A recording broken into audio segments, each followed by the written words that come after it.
talaga sa Japan. Excited na akong pumunta. Kaso ano? May kakilala ko. Ito.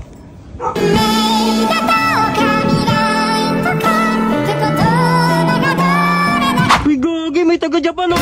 Nawala. Welcome to Arisa Japan Tour Service. Ang ina-expect mo na paglilingkod namin sa'yo ay mas higit pa sa iniisip mo. Uy, ayos yan ah. Gusto mo ba na Pilipino driver ang maghatid sundo sa'yo sa airport? Oo naman, gusto ko yan. Dahil bobo ka sa English? Grabe ka na magsalita. At eto pa, gusto mo ba na ikaw yung masusunod sa lahat ng oras at sa lahat ng pupuntahan nyo sa Japan? Oo naman, gusto ko yan. E di ikaw na lang mag-drive.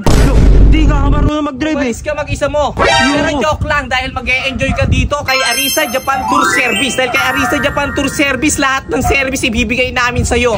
Ganda. Dahil mas komportable ka sa driver dahil ito ay Pilipino. Dahil sa biyahe pa lang talaga magiging masaya ka na dahil sa lahat ng bonding moments dito. Masaya yan. Kaya tara, sumama ka na, maggayak ka na ano. Uy, gaya na agad. Give it up. Ayoko. Kabihis na ako. Magkano pa ako eh. Tawag ka oh. Sabi sa'yo pre, legit yan, maniwala ka. Mag-inquire ka na. Ay, magbubok na ako. Nawala. Uy, asan?